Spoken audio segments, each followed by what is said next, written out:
Oh my god, guys! Woo! Yummy! First time in my life today!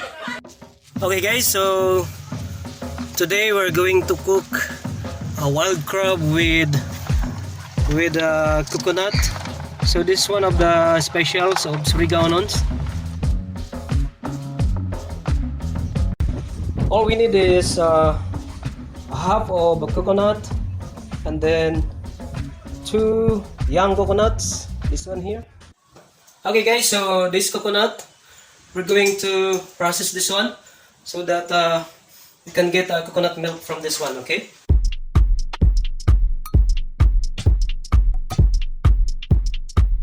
This one, another one, is a young coconut. We still have to do the same way.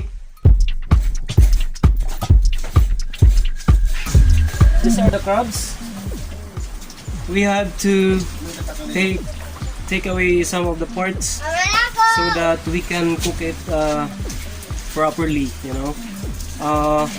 We even have to take this one out before we cook. Okay, so it will be cooked the way we want to. Alright. Okay guys, so you have to clean the wild crab. Wow! So that it will be ready for cooking. Like that. You even have to brush it because of the soil that is attached on their body parts. Okay, like that.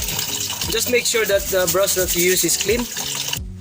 Okay guys, so these are the main ingredients for our food today that we're going to cook.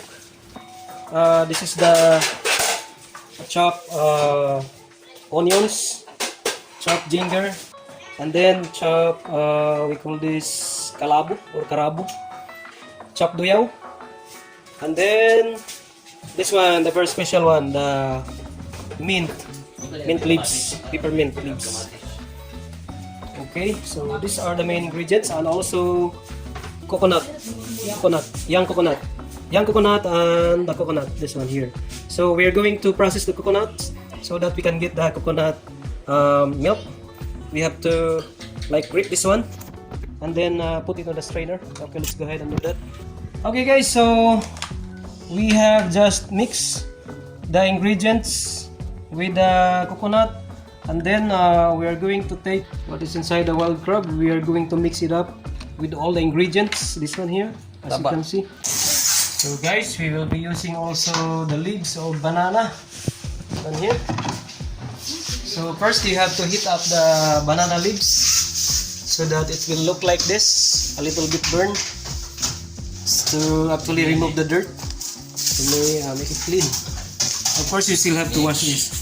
So mix some salt and some seasonings. Okay, mix it up. Asin, tabutan na na asin. Oh, no.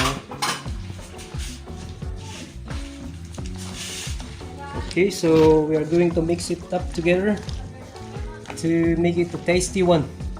Yummy, yummy. Ooh, look at this. Yummy food from SIARGAO. Smell starts to smell really good, man. You can see here.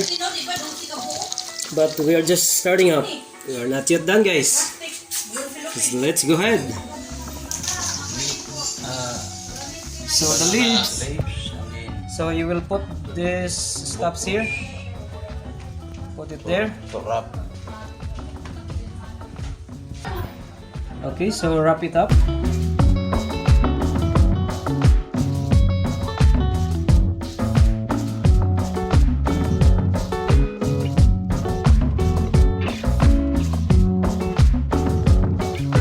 Okay, guys, this mix up, we are going to put it inside the shell of the wild crab, okay? Like this one. Okay, so that it will taste really good. And then cover it up with the body of the wild crab, like this one. So it's still intact. Okay, there you go.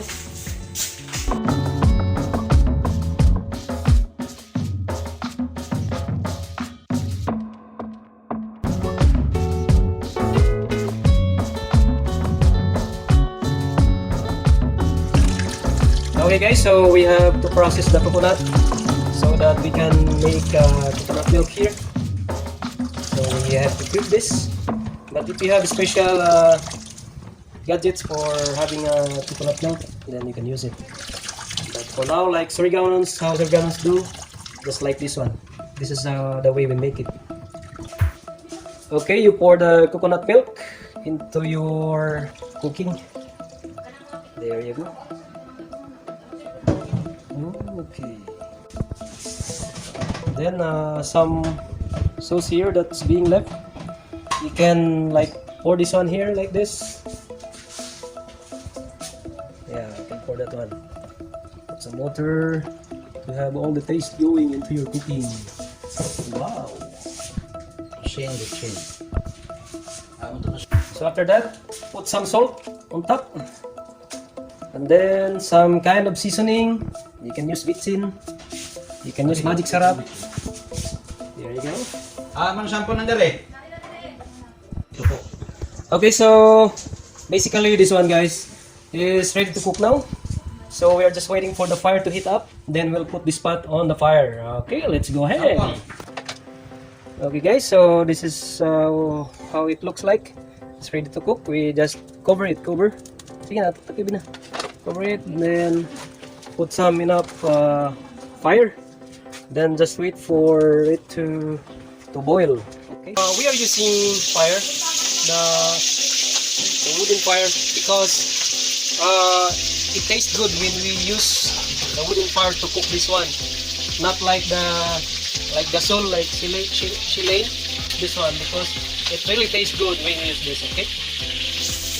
This is already cooked, ready to eat. So let's take this out from the fire. Okay, let's go. Let's eat now. Come on, I'm excited. Okay, guys. So we already have the finished product of our recipe today. We called it ninijugan na kayabang, all white crab with coconut.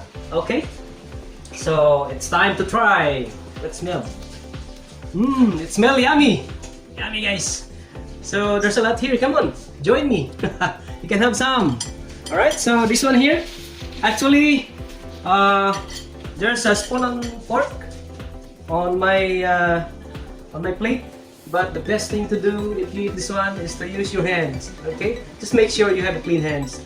Okay, so let's have this one. There you go. Ooh. And look at this. Yummy, yummy. Wow. Okay. And did you remember the banana leaves that we created a while ago? This is how it looks like. Let's open this one. There you go. Wow. Wow, that's what it looks like inside. So what you're going to do is use it as a topping of your rice. This one. Pop it in your rice.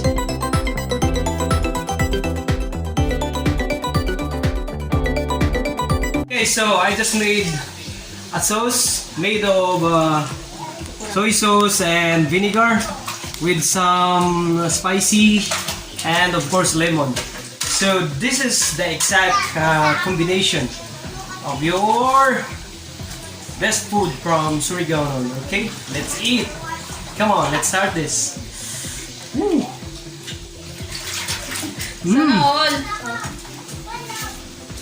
Yum. This one? This one here? Ah, it's so hot. Okay. Alright, so final product, really good. Okay guys, so I'm done testing this food. So we will let somebody else to try this food, okay?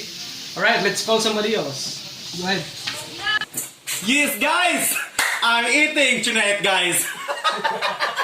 It's called kayamang, or in another term of the world is wild crab.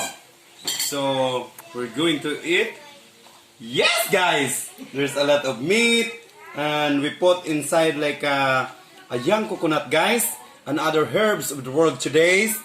And we're going to taste right?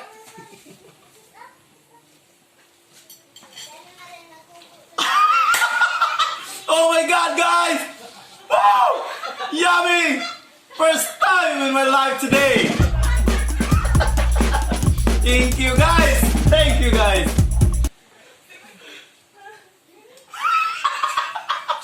Thank you guys! Grabe ka naman! Yummy!